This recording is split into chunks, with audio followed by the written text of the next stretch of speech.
The nostalgia for a lost Eden is common enough. East Germany, Ostalgia, or Yugonostalgia for Yugoslavia. But what accounts for this for some and not for others? Nostalgia certainly ain't what it used to be. Join me, Jan Darash, for How We Got Here. Last week, the Serbian government passed a bill recognizing Kosovo as a special social protection area. By supporting the unemployed and those over 65 who have not exercised their right to a pension, the bill is intended to keep Serbs from leaving their homes in Kosovo en masse. The Serbian government also adopted a draft on the jurisdiction of judicial authorities prosecuting crimes committed on Kosovo's territory. The new rules stipulate that the prosecutor's office and courts in Belgrade will be responsible for handling criminal cases. Those policies indicate that Serbia's nostalgia for the long-gone Yugoslavia is also a longing for the territory of Kosovo, which Belgrade still treats as its rightful possession. In a Golub report, Serbia led the way as the most nostalgic constituent of former Yugoslavia, with over 80% of Serbs considering the breakup of the country a mistake. Meanwhile, only 10% of Kosovo citizens entertained Yugonostalgia. Kosovars' lack of Yugoslavia sentiment dates back to the 1990s, when Albanian guerrillas seized the historical moment to carve out a slice of the Balkan cake for themselves.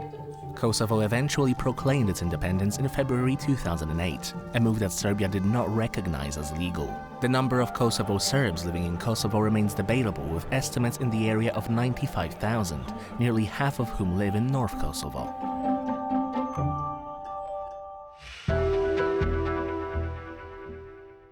I'm delighted to welcome our guest today, Drilon Gashi, Chief of Mission of the Consulate General of the Republic of Kosovo in Poland. Welcome to the programme.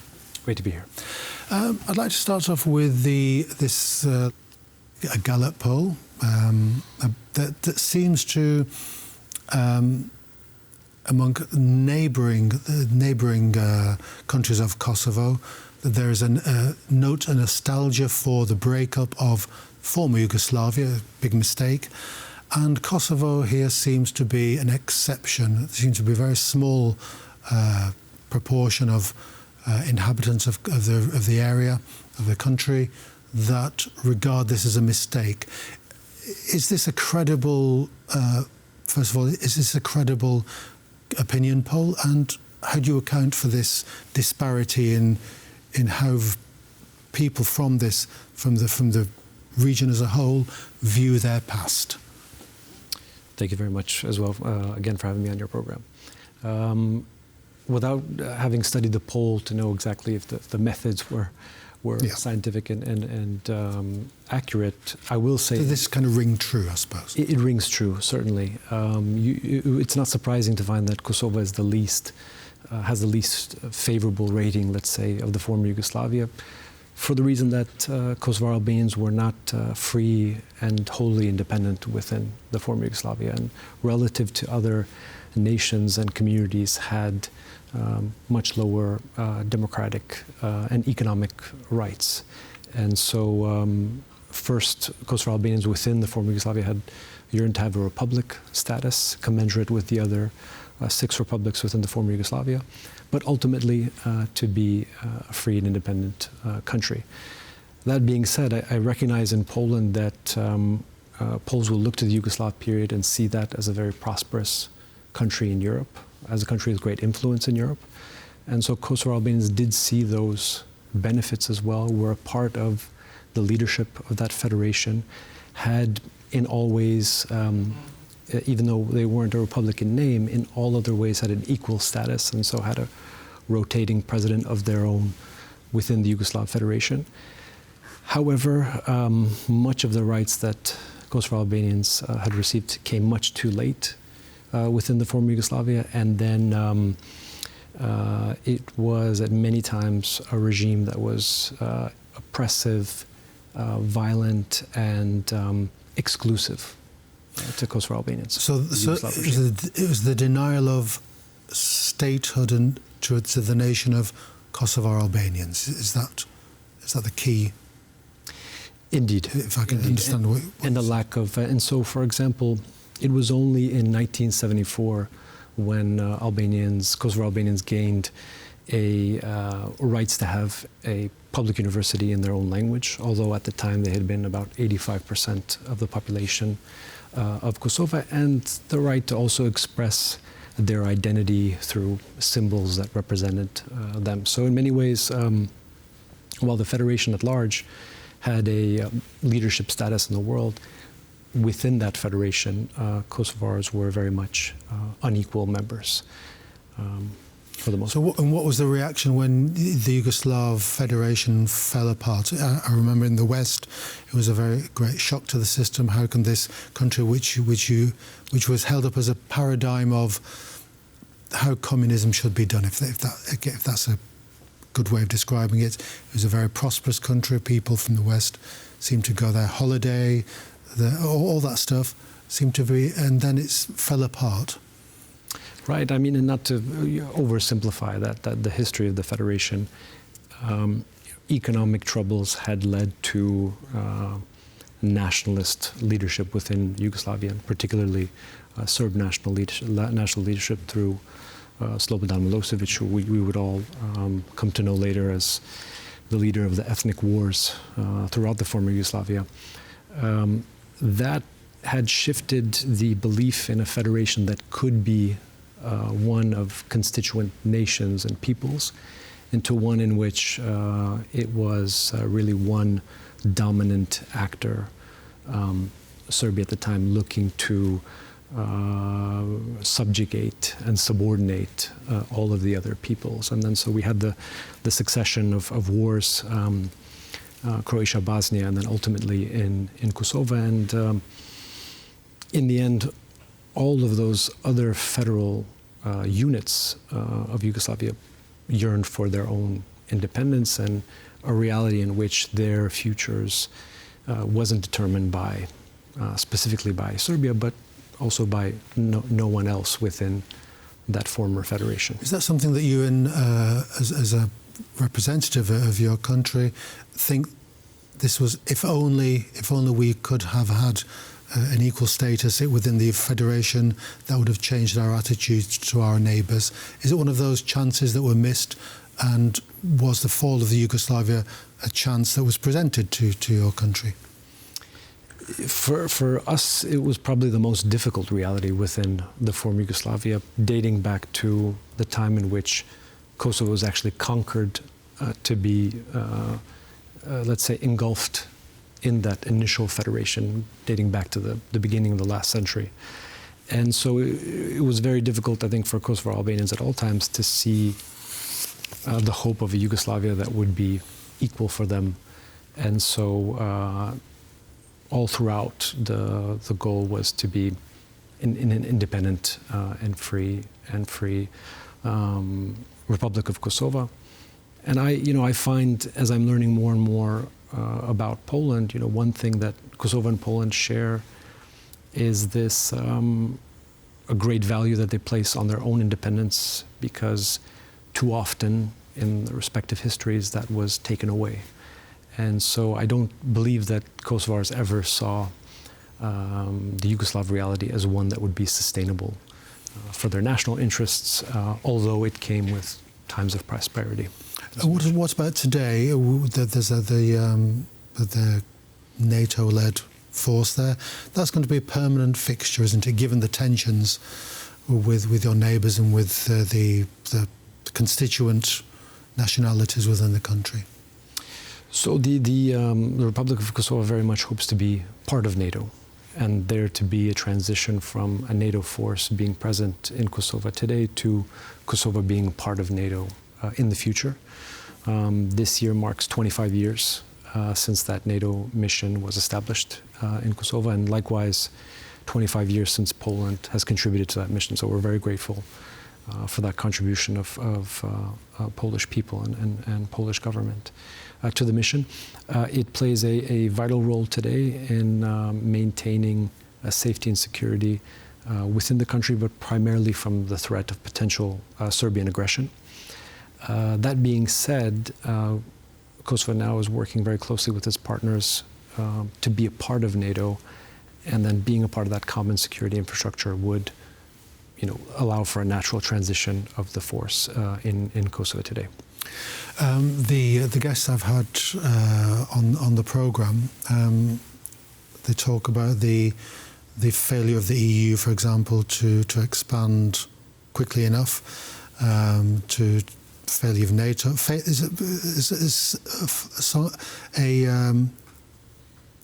A story of neglect of the region. That's going to, unfortunately, that given the nature of the relationship, the international relationships, that's just going to be one of those insoluble problems for the powers in the West. I don't believe so. So I think if you do you see the hope? If you look at the hope over experience, I suppose. I think if you look at the Kosovo case, what it does show is that there was a NATO intervention 25 years ago in defense of the plight of the Kosovar people from the ethnic cleansing and attempted genocide of the Milosevic regime at the time. And in that instance, it showed that 19 European democracies, European and Western democracies, could come together to make a decision, very difficult decision, to bomb a sovereign state. However, NATO was able to do that, and it's still the one and only war that NATO has embarked on. But it showed that in moments when the West needs to be decisive, it can be, and it can act for the freedom and security of a people, in which it did on the Kosovo case. So I think if we had talked about polls on the support of Kosovo for NATO, it's currently 97%. So Kosovars very much are grateful for this legacy of NATO support and want to be part of NATO and support missions in other countries, just as they were supported. And with the EU as well, the hope of Kosovars to be a member of the EU is just as high as NATO. And so we have been in Europe as a people for as long as we can remember and cite, so we would like to be part of Europe institutionally. And so I think that's another area in which we really look forward to working with Poland, really appreciate Poland's leadership. Poland is a leader in Europe in terms of understanding the strategic importance of these institutions, the EU and NATO, and understanding that enlargement is in everyone's collective best interest. And so, we are working to be part of these institutions as soon as possible and do our part of the homework and the reforms that need to be done, but also contribute to a peaceful and prosperous Europe, which are underpinned by these institutions. I understand what you're trying to say. Poland has a problem about the medium-sized country. It's too small to be large and to throw its weight around in Europe, but yet large enough to be treated as a kind of physical presence. Is your country does it have the problems of being a small country? It's always going to. You've got rapacious neighbours from one side and the other. It's a tightrope you have to walk. Certainly, we have the reality of being a small country, much smaller than Poland, and so for us, Poland is a very large country by comparison. Yeah. We have about 2 million inhabitants. However, one thing I'll mention is that our relations with our neighbors are very good for the most part, apart from relations which are obviously difficult with the Republic of Serbia. However, even on that regard, amidst the security risk posed by Serbia, we continue to be committed to an EU-facilitated dialogue process so that we can work on achieving a full normalization between our two countries. That being said, as a small country, Kosovo's had a lot of attention from the international community. I mentioned the NATO intervention. We also had a UN mission right after that intervention that helped essentially create the institutions that Kosovo enjoys today as a free and independent country. And so I think we're grateful to that great US-led, UK and European-led investment in Kosovo and that great attention relative to other cases. We know that there are many other cases of peoples around the world that hasn't had that same attention on their plight. And so I think now we think about the strength of the story of our history, the story of our cause, and hoping to be a country that can be looked to now to provide guidance on how to support Ukraine to win its war against Russian aggression. And that's been an area where we've hoped to provide our support as well. Again, as a small country, but as a country that shows, even as a small country, you can show full alignment to values and offer the most that you can offer to another sovereign country, particularly that aligns to broader values. When you talk about your history, we started off our discussion about this Gallup poll, nostalgia for the Yugoslavian Federation. When you think about Kosovo, what do you think about? What's your nostalgia? What are you nostalgic for? Is it for some centuries-old state or sort of something more recent? When you think about the country, what do you kind of pinpoint? How can you sell Kosovo to the wider world? Yeah, it's a great question. I mean, I think uniquely because of 100 years or so very difficult history, we often want to look forward rather than looking back.